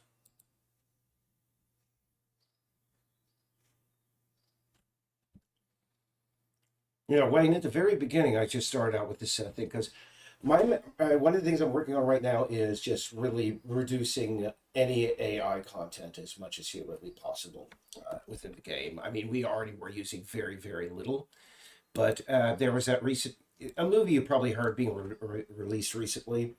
It's like Devil Late Night or Satan Late Night or something like that. And apparently there were only 3 images in there that were created by AI that were later edited by humans. But still, I mean, I've heard nothing else about that film but about those 3 AI images that are on screen for 20 seconds. So, yeah, I think this is sort of like a self-correcting thing in the market. But one thing that I can say, it is impossible to avoid AI. I think Facebook gave me an AI. They were just like, "Do you want it in Messenger?" I was like, "Why not?" Let's see it. And now Google gave me just another version, and I think,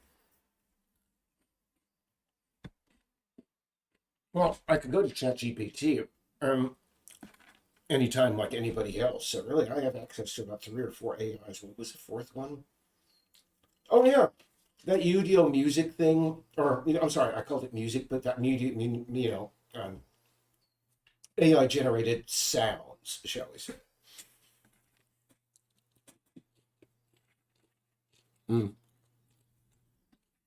Well, what we may do, Wayne, when did you come? What we'll do is we will schedule. I could schedule a stream where literally we could work on that one spot and figure that out because the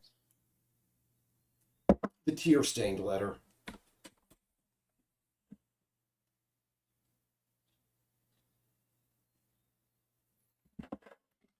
All right, boy, I love Cheetos.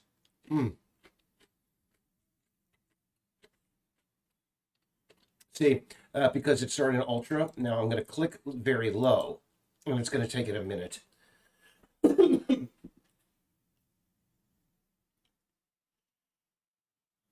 I mean, Scotty said that the shadows were very intense in the interior. I think maybe our interior lights are just not, I mean, Mac friendly. And man,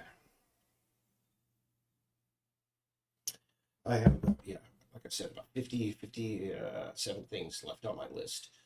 And I think tomorrow I'm going to be able to wipe another two. We're able to wipe maybe one or two off every day. But the problem is for every three that we wipe off, another one gets added.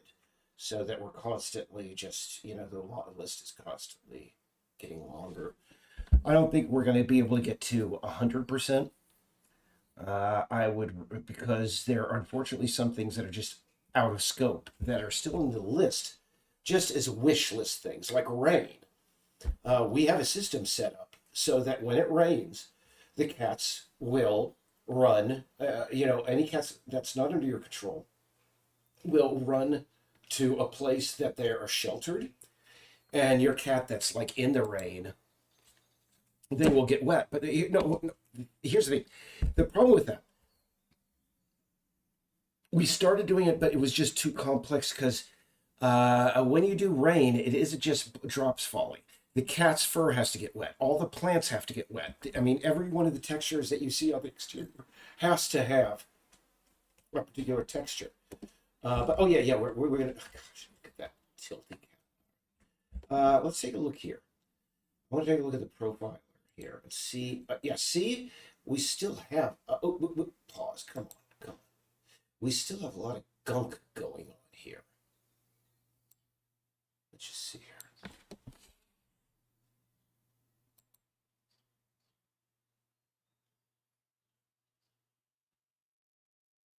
Okay, yeah. Let's just see. Continue. Escape. Oh yeah. I gotta pull.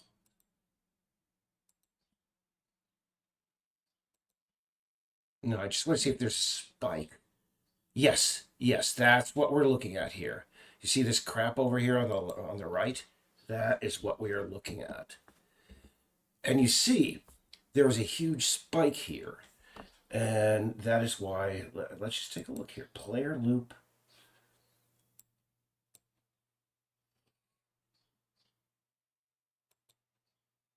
Camera render is only 20.9. And when you see that, you see it's highlighted up top. That is, let me see, how much of a millisecond? Yeah, it's just 1/100th of a second is the render time. But we have a lot of just weird crap here that's going on. Let me just see here. The camera is 20% but let's see here. Because you see, you have the others. Is that what it is? Yeah, the others there. That is my concern because it explodes. Let me see here. Compared to one place, because camera render is now 40%. Let's just see, 18%. Anything just really grows.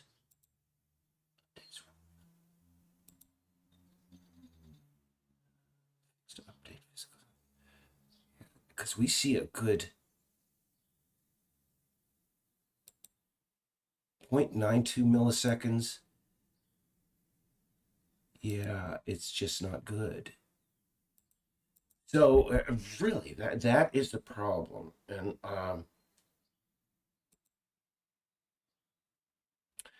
here's the problem with this. This is very unfriendly to any kind of stream because what you got to do is you literally have got to go through the entire thing bit by bit and figure out, okay, where is all the system resource going? And you can see there are thousands of things. So me figuring, but I guarantee you that we can get this, like, you can see here. Let's see. Is that stuff? Show me the brown. Show me the brown. Ah, okay, there. What is this here? Oh, that's the editor loop. That would just take, a couple of seconds, about 0.14, yeah, 1/10 of a second off of the, that just adds like basically 1/10 of a second to the render speed. But I think it's also much better. But there's something in here I just know is just sucking up resources that don't need. And I'm wondering how come it's not highlighting when I'm going there we go. Fix update.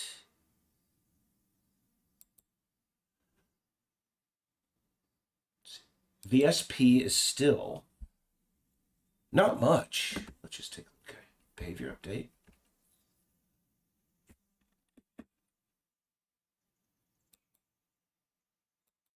Animal AI.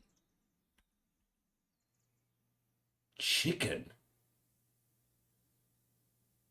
How come okay. The chickens just by themselves take up more system resources than all other AI creatures. There's something in here in the chickens. Yeah, there's something in here. And we still have Playmaker fixed update. We have not used Playmaker in years.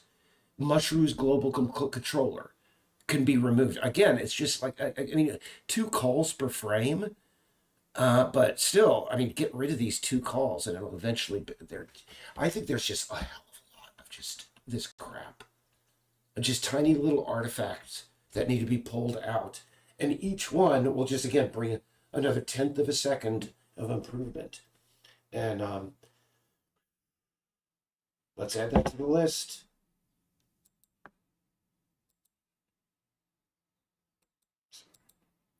Identify.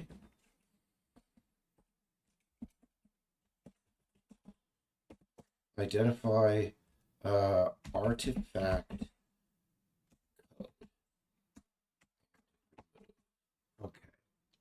Well, our list just grew and we probably slipped below 25%, but such is life. Oh, and by the way, this text document, if anybody's like, oh, I'm going to freeze frame that, see, that's just our, like, our bulk mail, whatever it is, you know, so form letters, because I have to deal with thousands of emails, and after a certain point, you just go, okay. But anyway, yeah, it looks like there are a few things in here that could be removed, and also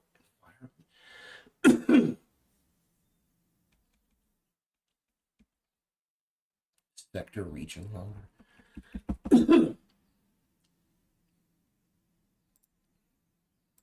See what this late update is here, because that's another 10%. See if there's anything else here. Oh, I can search. Hold on. Let me just see. Yeah, there are 3 that are doing 16 calls. No, 14 calls per frame. Again, not much, but this is crap we do not need. So that again, yeah, this is going to be just again one of these things. If I did this when I was streaming, I'd be just like here.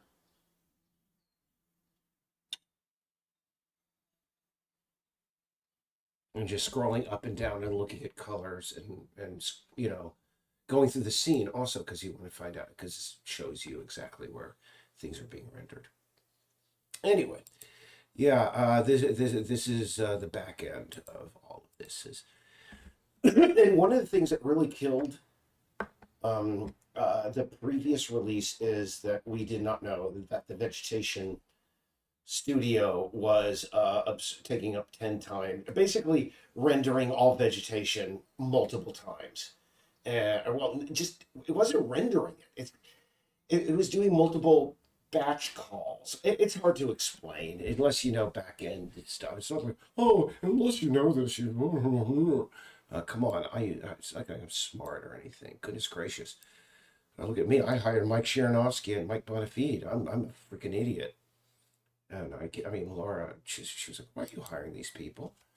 Because they work for video game companies and they know what they're doing. Oh, God, no, they didn't.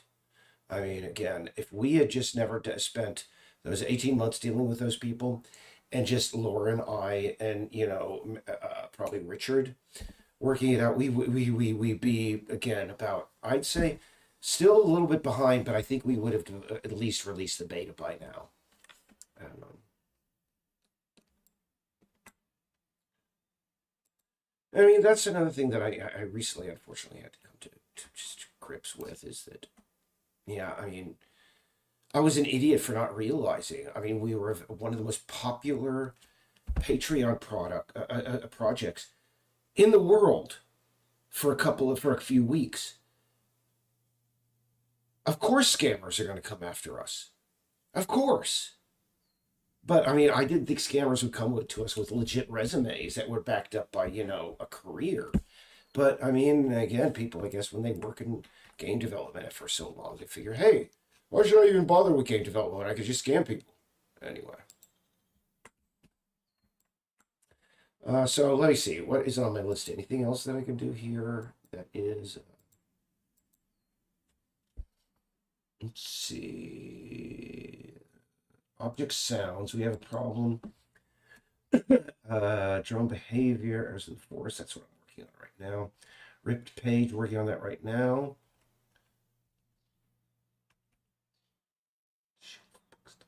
Yeah, that's the wish list. Hold on, keep. Yeah, some of these are very easy. Yeah, I think by Monday we're going to be close to 30% done.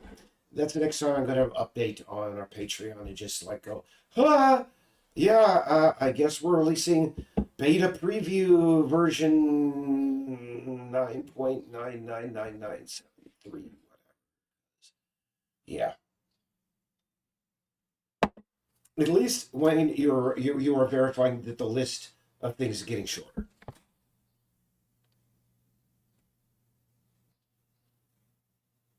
Yeah. I see. Dude, C sharp is how Unity gets stuff done. All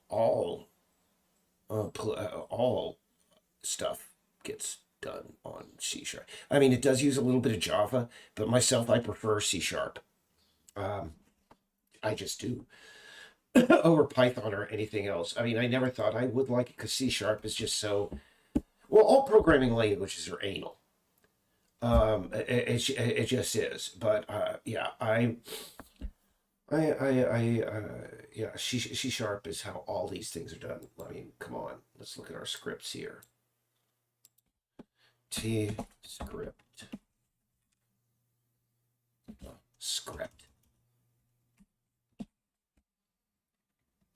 Yeah, see that the octothorpe or the hashtag, and that's what it's called, an octothorpe. That you see that all of the you see one bit of a Java up here. See, all the rest is C sharp. All of it C sharp, C sharp, C sharp. That I mean, 90% of the game runs on C sharp.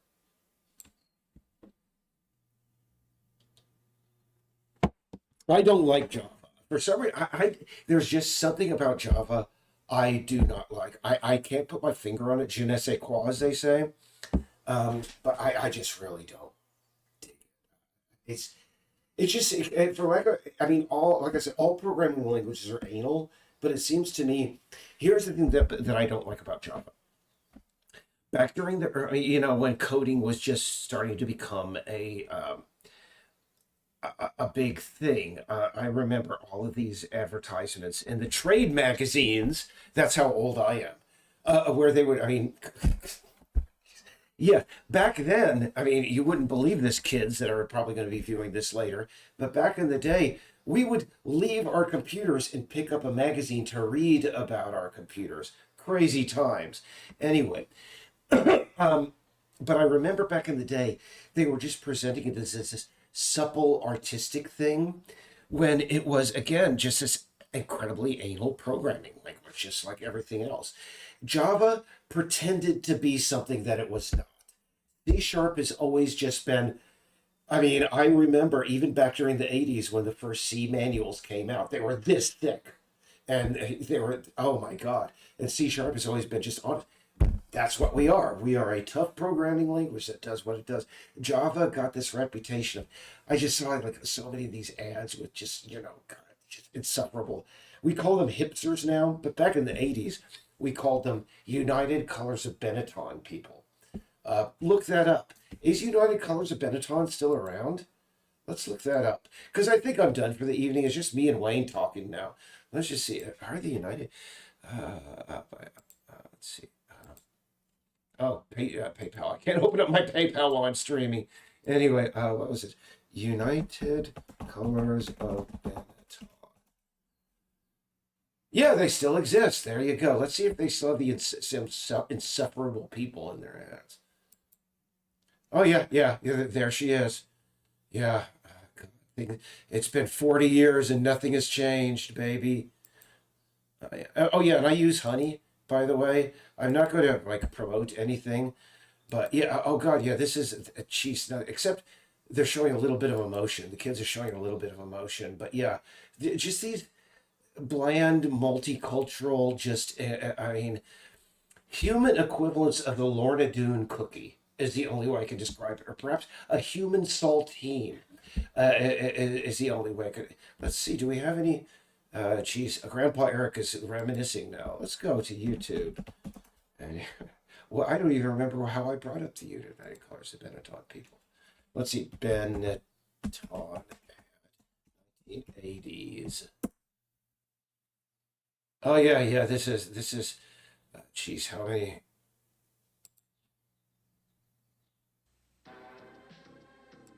Solid USA. Oh,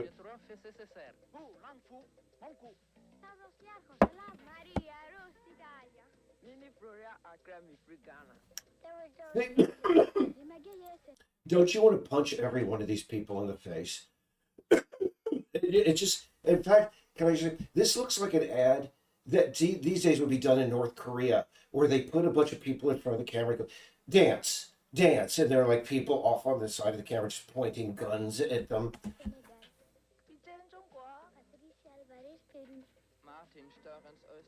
Oh, yeah, I remember all these. Oh, God, I hate all these people. Anyway, you get the point. I don't even remember why Grandpa Eric brought that up, but yeah, it was lost in the narrative of many years ago. Anyway, oh yeah, we're talking about JavaScript, and yeah, I was talking about how JavaScript reminded me of the United Colors of Benetton. Every time that they tried to promote anything related to JavaScript, it reminded me of the United Colors of Benetton ads. As I just, no. And on the other side was C#, and they're like, come, we got the 6-inch thick manuals. That's at least honest. Because I worked in JavaScript after seeing those, and I was like, this is the most rigid. You need to stick a corn cob up your butt just to be able to work in JavaScript. It seems, but that's just me. Anyway, now I've been talking about corn cobs up butts. I think it's time for me to go. But anyway, let's see. Here's the thing. Once conversations between Wayne touched on things, and I mean, here's the big conversation that you will have with any cat is when you first meet them. After that, and you have control over said cat, conversations will only occur during certain points.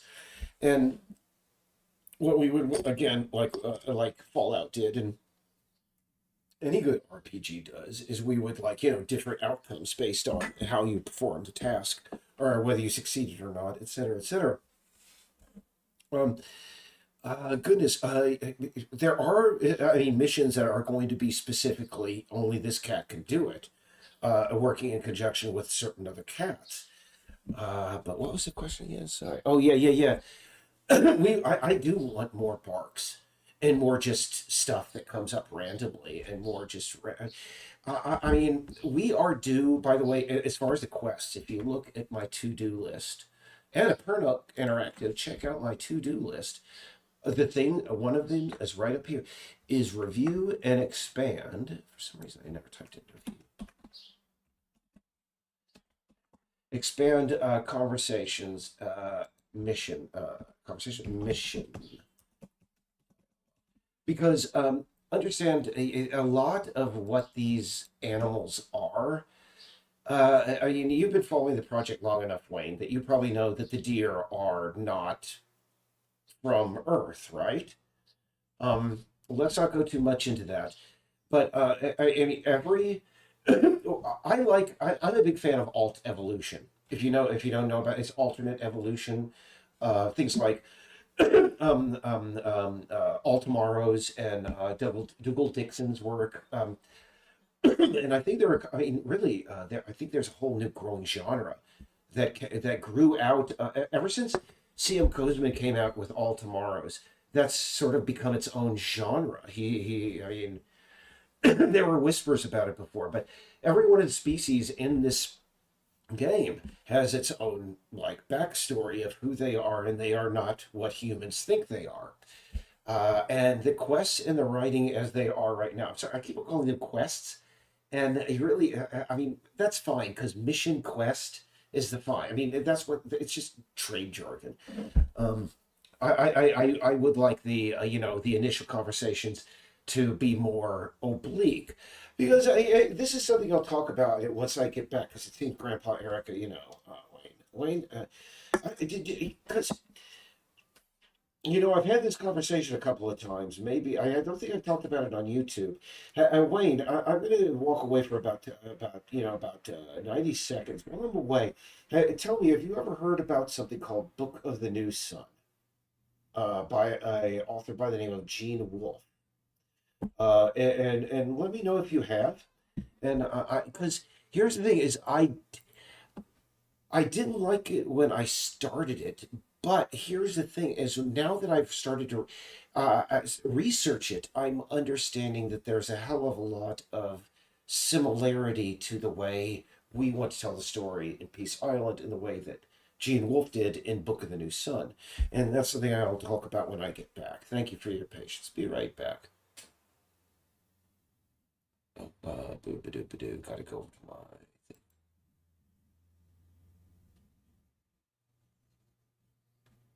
Yeah, gotta go to my waiting.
Okay. All right. Now, this is something I rarely go into much detail, and really, you guys are just watching this thing here. The footage. Um, and I rarely. Let me go over here. I'm going to just bring my face up a little bit more because I rarely talk about how we write the story and story elements because really that is where Peace Island distinguishes itself from just about every cat game made to date. Oh, I missed something. Be right back.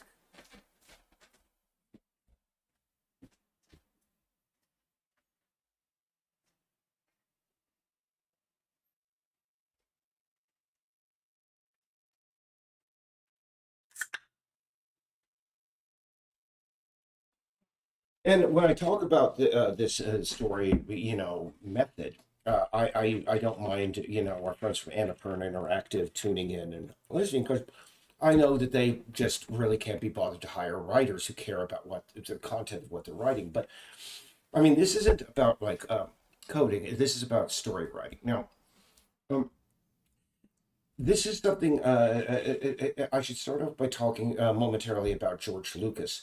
I don't know if you've ever seen a movie by him called THX 1138, but it's one of the first movies that he ever did.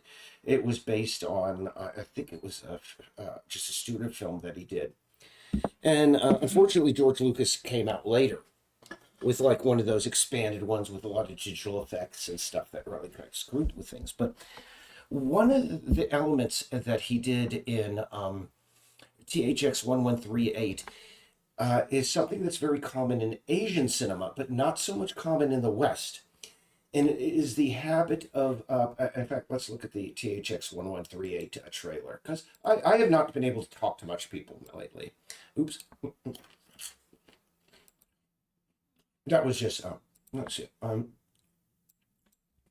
THX 8 trailer. Now let's see, original. Yeah, yeah. It's so 70s. All Earth Council, in its infinite wisdom, has decided these two numbers are to be disposed of. The Biochemical Forum has demands to make on their parts, however, before they are eliminated. That's the kind of efficiency that makes you proud to live in this era.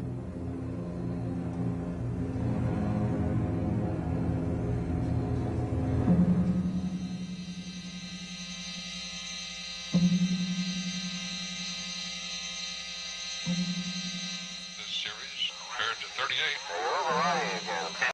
Now, what is unique about this film and why it sort of like ties in fact, my face was covering part of that, and how it ties into Peace Island. And I just have to go back to what I was speaking about earlier about George Lucas. When he made this film, he used something that's, again, very common in Asian cinema, but not very common in Western, in that he presents the viewer with lots of just bizarre stuff, and it is never fully explained. In Western stuff, we just like, we don't like enigmas. We like things fully explained. Now, I like the idea of being able to present the viewer or the reader or whatever with a lot of mysteries that they have the liberty to fill in the gaps on their own. And let me see here. Let's just watch the rest of it because it is so 1970s. You have asked, are we happy? Are we happy and effective? Consultation with leading experts in the field makes it perfectly clear that we are all now programmed for perfect happiness, perfect happiness, perfect happiness, perfect happiness. But anyway, you see, it was sort of like a dystopian film, one of the first like film, sort of like a 1984 sort of film, and he was taking advantage of a lot of it. But I liked that was one of the few times that was really effectively used in a film. I really, it's still one of my favorite films, despite its very minimalist and 1970s aesthetic, et cetera. But now this ties into a book called that book called Book of the New Sun by Gene Wolfe. And now what Book of the New Sun is it's literally 5 books, but he chopped it up into 5 parts because it's one long narrative that he delivers, because books can't be over 1,000 pages long. Now, what I like about I tried reading Book of the New Sun because a heck of a lot of people that I absolutely respect were constantly recommending it and saying, listen, the people who did Warhammer 40K, the people, they got, this book inspired most of what, a heck of a lot that is in popular culture today.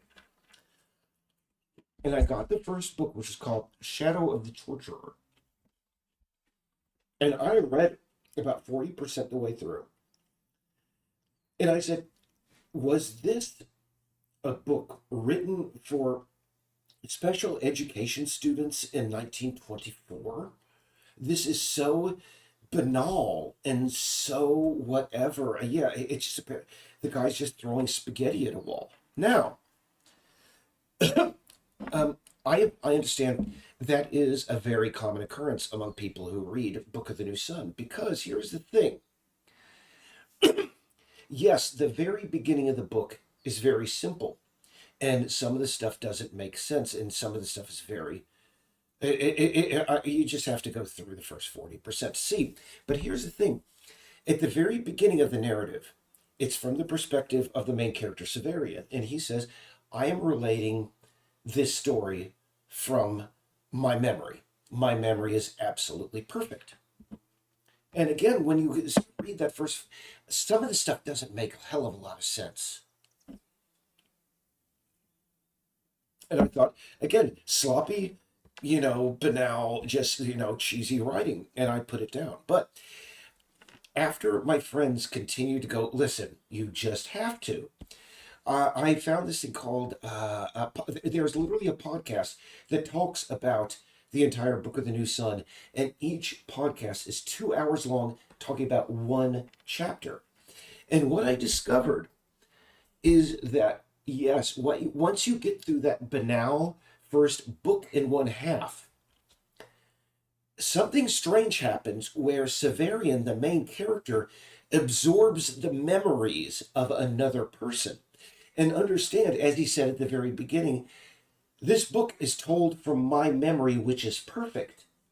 So now, after reading a book and a half, you're like hit with everything I read up to this point has a completely new context.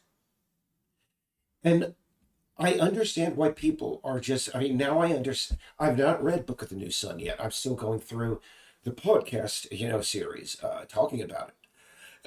and now I can say, yes, that is the way storytelling should be done. At the very beginning, the quest should just present the character with a bunch of banal stuff, but as soon as Act 2 happens, everything that happened up until the beginning of Act 2 should take on a completely new significance. And that was something that I figured we would be doing from square one.